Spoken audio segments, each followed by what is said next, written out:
All right, looks like we are live. Welcome, everybody. We will get going here in just a minute. Thanks to everybody who's joining. I want to talk to you today about finding properties below market value.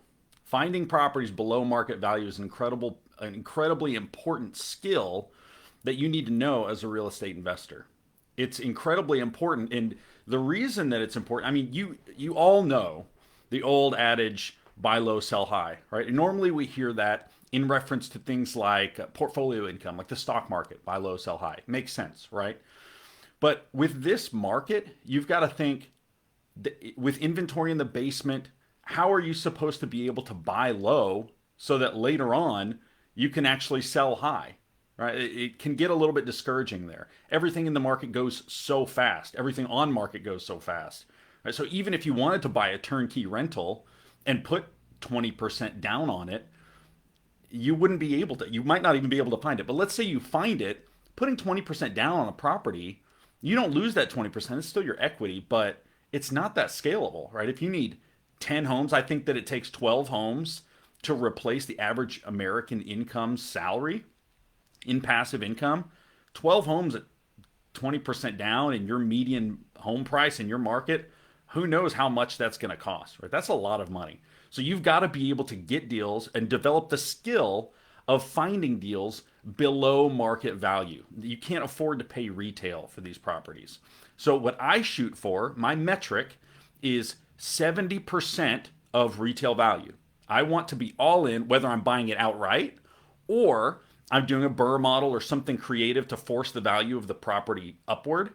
I want to be all in less than 70% of the value of the house, right? So let's say you found a $100,000 house, but they just need to get rid of it really quickly so you can buy it at $70,000. You can still finance the entire purchase of that because the lender, the bank, is going to value it at $100,000, right? That's what the appraisal process is for. And so that allows you to get into a property without any money out of your own pocket or low or no money out of your own pocket. And that's important for being able to scale. So that allows you to get more properties and more cash flow so that then you can retire and do whatever you want with your time. So before we get started talking about how to find these properties or methods or channels for being able to find these properties, I want you to know I'm Blake Choisnet. I'm a real estate investing coach and professional investor. I went from being a burnt out 9 to 5er to retired at 32 after I built a multi-million dollar real estate portfolio full of cash flowing properties. Now I split my time between growing my portfolio and teaching other people how to do it, teaching new investors in particular how to do it, because I don't think I did anything special. I just executed the models that I knew, and I knew how to do it, and it worked. Right. So I want to lower the barrier to entry for new investors so that they can start pursuing what they are really, really passionate about. So I want to teach you how to do it too. And one big part of that is knowing how to source deals that are below market value. So I get questions all the time about how to do that, how to find properties that are below market value. So I want to teach you 10 effective ways to find below market properties. 10 effective ways, effective channels or methods to find below market properties. Okay, let's do it. So, method number one, wholesalers. For those of you that don't know what wholesalers are, what wholesalers do is they go around, they find properties that might have motivated sellers. This might mean that they're not in good shape. It might mean that they have tax liens on them, they have vendor liens on them, but they're looking for properties that have motivated sellers, someone that might need to get rid of them. The sweet spot of why someone would sell with a wholesaler and not a realtor is they might need to move quickly. Because what a wholesaler is essentially doing is telling the property owner, hey, I will buy your property or I'll find someone to buy it for, let's say, $40,000. And they turn around and they go find investors through a cash buyer list, an email list, and they say, hey, I've got this property for $50,000. And then what they do functionally is they sell that contract, that $40,000 contract, to you, the investor, for $50,000. So you own the property for $50,000. They get a $10,000 assignment fee, is what they call it. So they get $10,000 for finding that property for you. It's essentially a bonus for them finding the property for you. Now, this is different than a realtor. A realtor has its own specific oversight organization. and its own specific licensing process. Wholesalers don't. So wholesalers, they might be someone that works for a large organization that's a wholesaling company. They also might just be somebody trying to make a little bit extra money in their free time, trying to break into real estate. And so the value of this to you is that they source the properties for you. So you don't actually have to go find all these properties. You just have to find the right people, right? It's not what you know, it's who you know. This is an example of that. You've got to go find the right people because they'll do all the hard work for you. They might drive around, they might send mailers. We'll talk about some of those other methods later, but these wholesalers are doing all that work for you. So for me, 80 to 90% of the properties in my portfolio came through wholesalers. And I'm happy to pay an assignment fee to wholesalers that find me good properties that match my model. Okay, so it's an incredibly valuable way to source properties. You don't have to go searching for properties. Now, there are some trade-offs. One of the trade-offs is you've got to pay an assignment fee, right? So you could have got that house for $40,000, but instead you're buying it for $50,000. Now, on one hand, I'd say that doesn't matter. If the numbers work, the numbers work. If let's say the house is worth $100,000 and you bought it for 50, does it really matter that you could have gotten it for 40? No, because you wouldn't have found it for 40. You don't have the skills that they have. Right? On the other side, it is a $10,000 fee. So if your model is close, you can negotiate a little bit, but you need to be just as working with anybody that you might not know. You need to be discerning with who you're working with, right? Because there can be some people who really know what they're doing, and other people are brand new at it. And so they say, well, the value of this house is $100,000. And if you don't know how to run comps and analyze that property to know that it's actually going to be worth what they're saying that it's worth, you can get into some trouble in that you might leave money in a property that's not profitable for you, right? So they're not the direct seller, so they don't have all of the information. So that's one of the trade-offs. So that's wholesalers. Another method is what's called direct-to-seller marketing. In fact, some wholesalers will use this method. Direct-to-seller marketing is essentially when you go directly to the owner of the property. And you can do this through a couple ways. You can do this through email. You can do this through ringless voicemails, where instead of your phone actually ringing, it just leaves a voicemail on your phone. You could do this through text messaging, or you could do this through mail or postcards or yellow letters, as they might be called. All of those methods are going direct to the seller. So what you have to do is you've got to find a list of these individuals and create a problem, as it were, right? So you need to create and recreate a problem that someone might be having. So let's say they've owned a property for a really long time. It's all paid off and it's vacant. You need to find a list that matches those qualities. I use PropStream to do that. If you're interested in using PropStream, I'll throw my information down in the comments and in the video material so that you've got a place to start. But that information, that list is really, really valuable to you because now you've got the end user information or the seller's information, and you can send them that information, right? Now, so one of the valuable parts of this is you can get creative with your terms, right? Since you're talking to somebody that actually owns the house, let's say they own it outright, they could finance the deal for you. Instead of you having to put any money down, it might be more important to them that they just get cash flow per month. Or they don't care about cash flow per month. They might want money up front. So you give them $10,000, but then you pay them $200 a month or something really creative because they're financing the bill, right? They're financing your loan. So you can also tend to get the property cheaper because some of these people, they just want to get rid of the property and they don't want to deal with the whole headache of getting rid of the property. So those are some of the benefits, but some of the trade-offs are if you're going to do direct-to-seller marketing, generally, the market rate for responses is about 1%. So let's say you mail 100 letters. You mail 100 letters saying, I want to buy your house, or I'm interested in buying your house, right? You're going to get about one call for every 100 letters. Right? And that might seem bad. It's just the rate of that process, right? Of that method that you're using.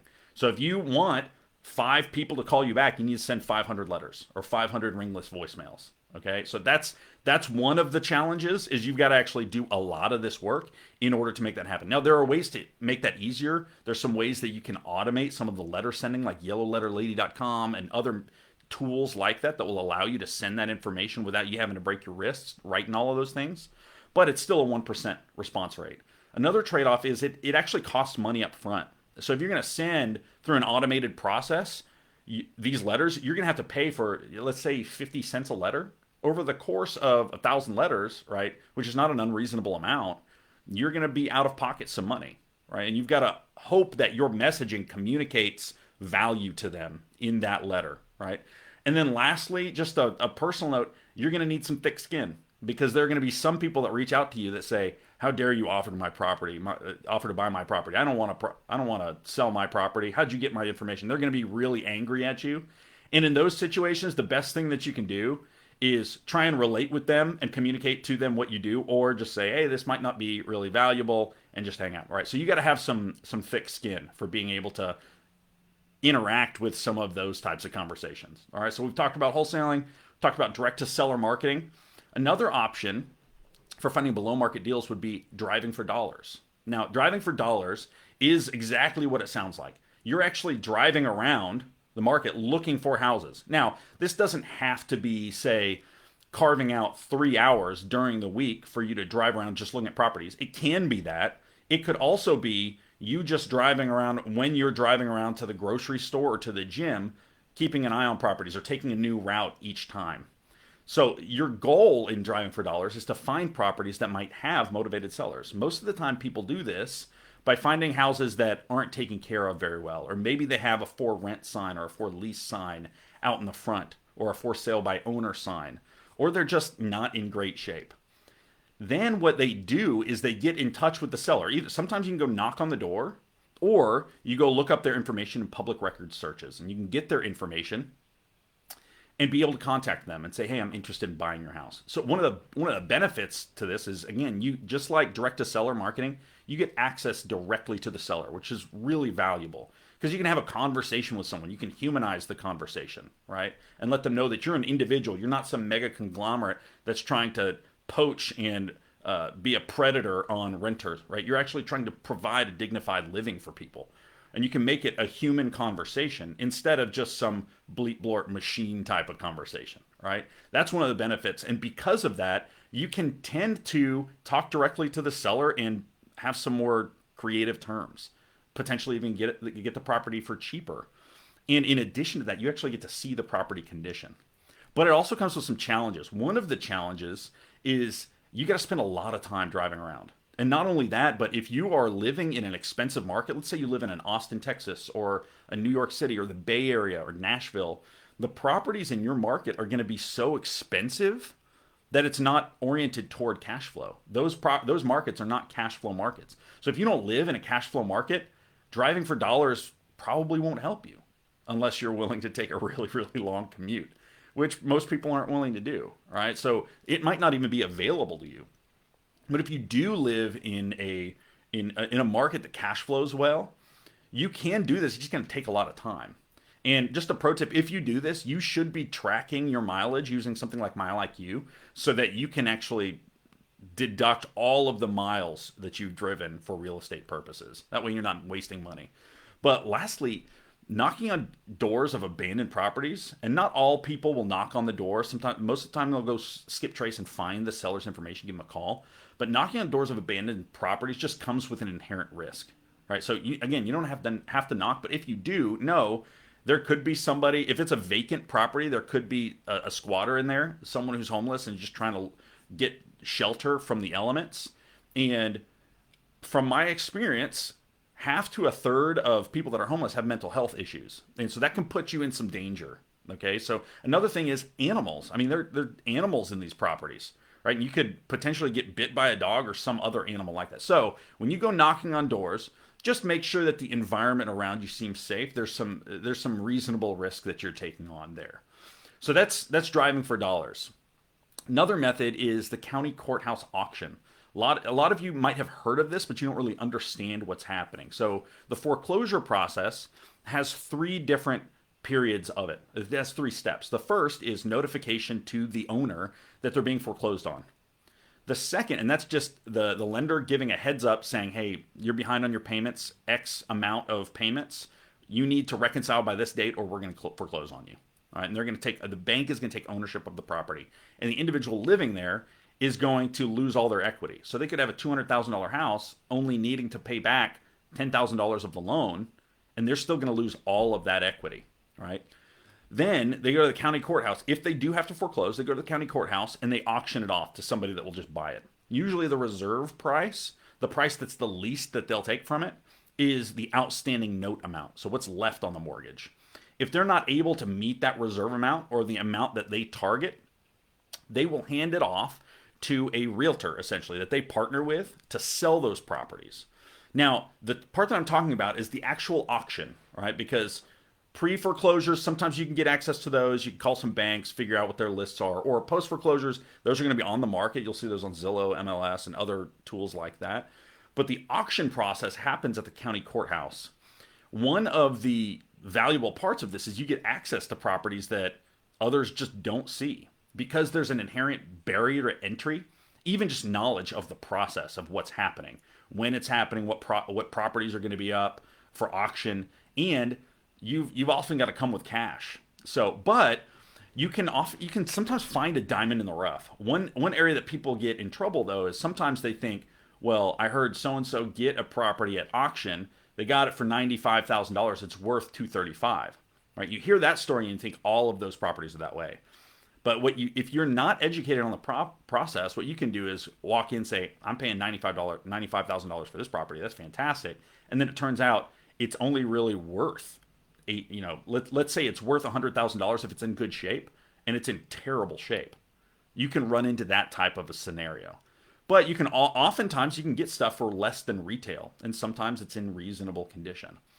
But one of the hardest parts about this is most of the time you can't access the property ahead of time, which exposes you to more risk because it limits your due diligence. You can't send in a contractor, you can't to bid out rehab, you can't send in a home inspection to make sure that the foundation isn't sand, right? So that is an inherent risk that you're taking on. So that's one of the trade-offs that you take. Another one is you've got to pay cash right when you win the auction. And that can be a barrier to entry for people that don't have the cash on hand for themselves. What you could do is partner with a private lender and have them wire over the money right then. But it just produces an environment that's a little bit higher risk than others. So you just need to be educated going into it. So that's what the county courthouse auction process of the foreclosure process looks like. Another way that you can find properties below market value would be through others, people like property managers and contractors in particular. So if you're doing the BRRRR model, you've already got a relationship with a property manager. You probably already got a relationship with a contractor. Just ask them. Those people actually live in that market, especially if you're doing remote investing like I do, because I want to target my market for exactly what my goals are oriented toward. I want cash flow as primary, which means I need to be in a market that cash flows, right? So I need somebody boots on the ground, and these contractors, property managers, are boots on the ground. What this allows you to do by asking these people is extend your network, right? It used to be that we were all 7 degrees of freedom away from each other, meaning I would know somebody who knew somebody who knew somebody who knew somebody who, right, that might know this other person anywhere in the world. Now, with the proliferation of technology and social media, we're about three degrees of freedom away from anybody. So what this does, adding another degree of freedom, exposes you to a huge amount of people, right? And these people, these property managers and these contractors are living in your world, the real estate world. It's a different role, but they're living in that world, so they're connected to a lot of people. So you're going to get access to people that you would just never have access to. And they might even be thinking about selling, but they haven't acted on it or done anything about it. They've just talked to their property manager about how it's a headache that this one won't rent, or they don't want to put the money into that one, right? And just the fact that referrals come more trusted than cold calls or cold emails or letters, right? So some of the benefits of this is you can oftentimes find portfolios or larger amounts of properties that you could buy. And it gives you access directly to the seller oftentimes. And they understand, they can speak your language because they're also an investor oftentimes. It also gives you more value to your property manager and your contractor, right? Because if you're asking your property manager contractor to bring you properties, they're going to expect that you provide them with that business, right? And that's reasonable because you've used them in the past. And if they're trustworthy, you'll continue to use them. There's no reason not to unless they give you a reason, right? So they might get some business. So they might go putting in a little bit extra effort so that you can have a property so that they can get some business, right? But it also comes with some trade-offs. One of the trade-offs is there's less volume of these, right? There's just asking name by name, individual by individual. There's just less volume of those. But what it can result in is sometimes a huge bang for your buck, right? So there's lower volume. There's also a higher barrier to entry because you need these good relationships in order to ask. It's harder to just call up property managers and say, hey, do you know anybody looking to sell? Hey, do you know anybody looking to sell? Right? They're probably not going to put as much effort into it unless they have a vested interest in your success. So there's a higher barrier to entry there. So in addition to property managers and contractors as a method, another method would be other investors. And again, these investors, they know how to speak your language. They know the things that you are challenged with, some of the barriers that you're walking into. And just the fact that referrals are more valuable than something that's a cold interaction. So what this might offer for you is access to a larger portfolio, right? It might offer you access to a lot more properties because these properties that they're getting sent to them, that might not be their model, right? For example, I don't invest yet in mobile home parks, but I know someone in my market that's their sweet spot, that's their bread and butter. So anytime I get a mobile home sent to me, I send it over to her, right? Because that's her sweet spot. That's what she's focused on. Now, it might also be that someone else is focused on syndication, not single family residentials or multifamily residentials. And when they get a property, they might send it over to you. So it might not be their model. It also might not be their amount of funding that they're looking for. Some people are looking for large unit counts, some are looking for really small. So if you've got an investor that gets a deal for $50,000 sent to them, and they're usually looking in the six figures and up, they might pass it over to you. And they better understand the challenges that you're actually trying to work through when you're even looking at those deals. So they'll think of your name and send it to you. But it also comes with a trade-off in that you've got to be really well connected. So the same barrier to entry that we talked about with the property managers and the contractors exists here as well. You've got to be well connected, which can take a while, right? It takes a little bit of effort to actually build those relationships and those connections with people so that they actually think of your name.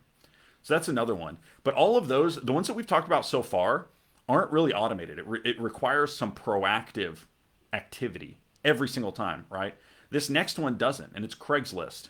And you might think Craigslist, right? The Craigslist of the old days where it was unsafe to buy from because you got to go meet with somebody that you can't see, you can't interact with really except for over email.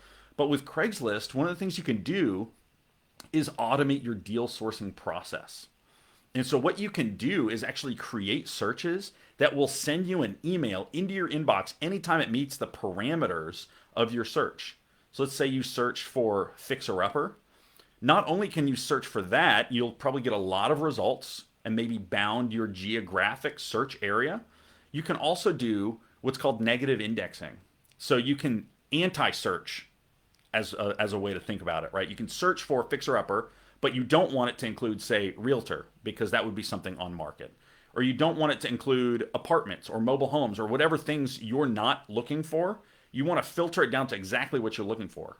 And that negative indexing allows you to remove all of the results that include those words. And you can set up multiple different searches. I've probably got 20 different searches set up for my markets that just send it straight into my inbox, right? So that's one of the benefits is once you set it, you just set it and forget it, right? It also helps build your network because even if a property doesn't match for you, you can reply to that wholesaler or individual, whoever's selling it, and say, hey, put me on your list. What do you have any other properties that I can consider?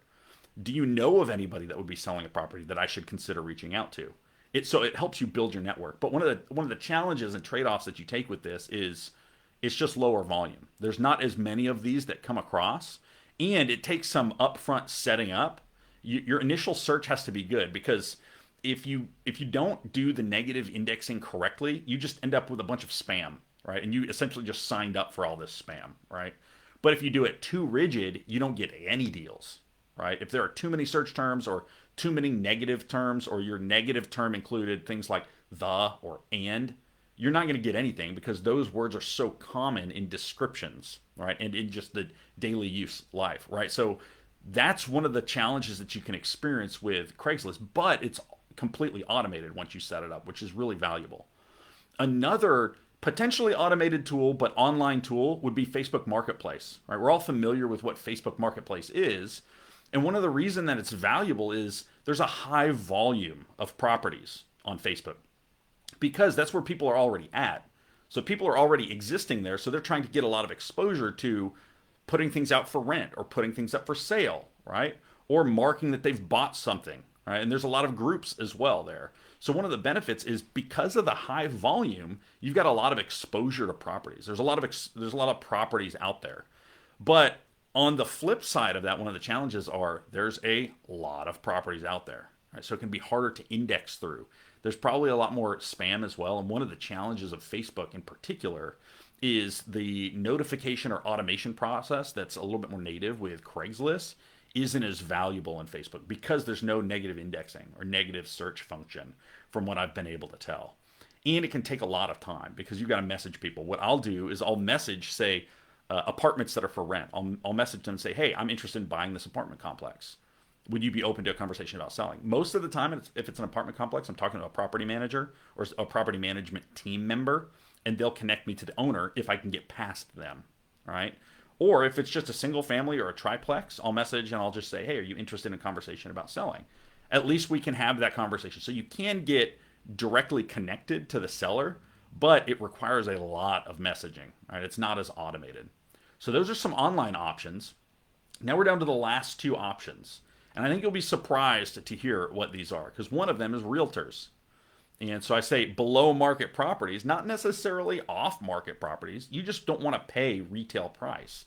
And one of the reasons that realtors are so valuable here is referrals. We've talked about the value of the warm referral, right? It's better than say a cold email or a cold interaction, a cold postcard.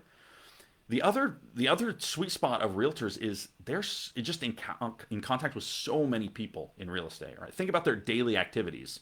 It's interacting with people specifically for the purpose of buying and selling, right? So that they could be people that aren't selling right now, but people that bought 18 years ago, right? And they know them. So they can reach out to this list of people and say, hey, are you interested in selling? Or I know that you've owned these properties for a long time. Do you want to liquidate them, right? Or maybe you want to exit the real estate space and just spend all your money, right? And enjoy your life, right? So those are some of the benefits, but some of the challenges are it tends to be a lower volume because you usually do have to have these relationships because they're not just going to spam all of their email list to say, hey, Jane Doe wants to buy these properties. Anybody want to sell, right? They're not going to do that because it's a relational capital expense for them. So you've got to have better relationships with them.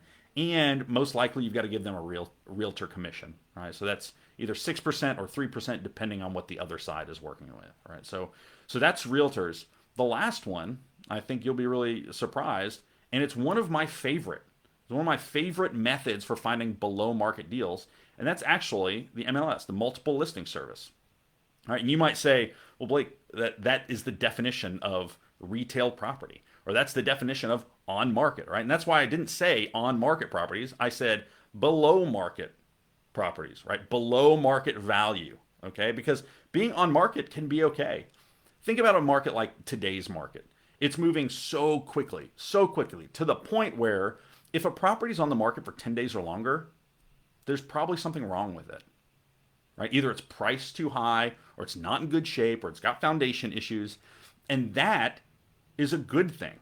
Those are the types of properties that we're looking for, ones that we can add value in, right? So some of the benefits of the MLS is it's incredibly accessible. Almost everybody's got veritably everybody's got access to the MLS, right? Because Zillow, Redfin, Trulia, those all pull from the MLS, right? And it's super easy to get MLS searches set up for you by your friendly neighborhood realtor, right?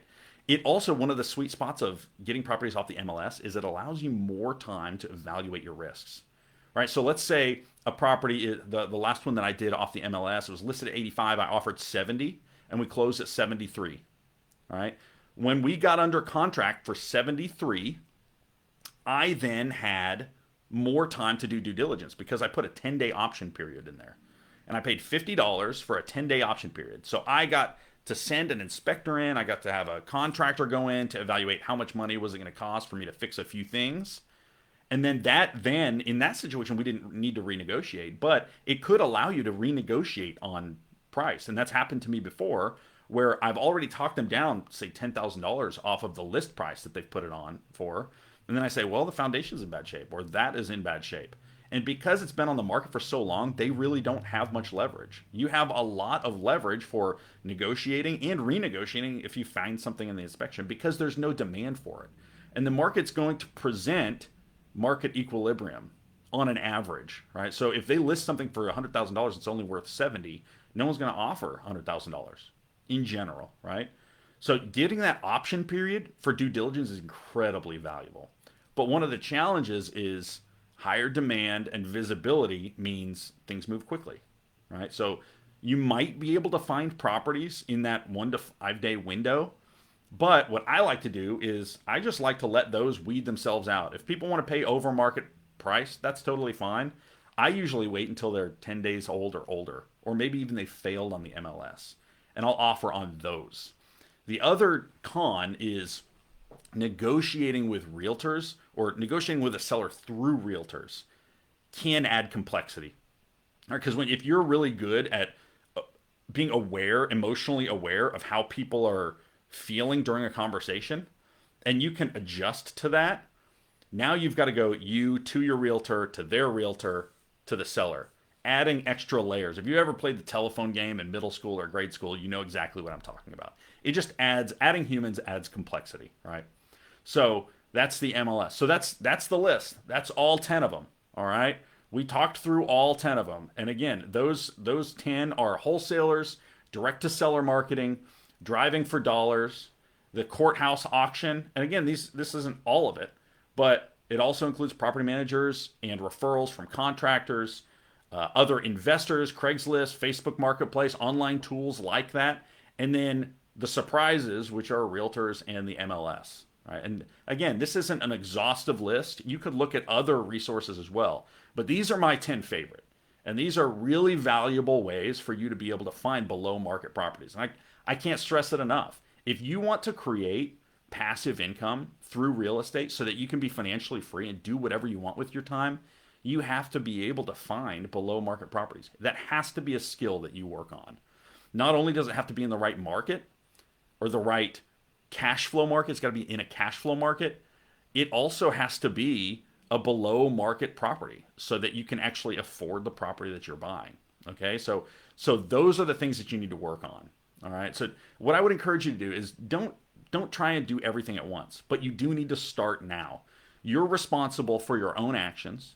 You're responsible to be accountable to yourself. If you're setting goals for yourself, you need to be accountable to actually reaching those goals. So start now. Start now. Don't try to do everything at once. Just pick one method and try it out. And then pick another method and try it out. What I've noticed is it doesn't really matter what method you talk about or that you focus on. It matters your consistency and your diligence in doing it. So just pick one method and try it out. And if you need guidance, again, I'm here to help. So thanks for listening. I appreciate you listening. I hope it was valuable to you. If you've got questions, put them in the comments or let me know. Send me a message. Or if you want to talk about something specific, you want me to talk about something specific, say next week or in future webinars, I'm planning a webinar on tax advantages in real estate. But if you want to hear about other topics, let me know. Send me a message. And if you want to get in direct contact with me, check out my website at www.blakeschwanet.com to learn more. So again, thanks again for listening. We'll see you next time.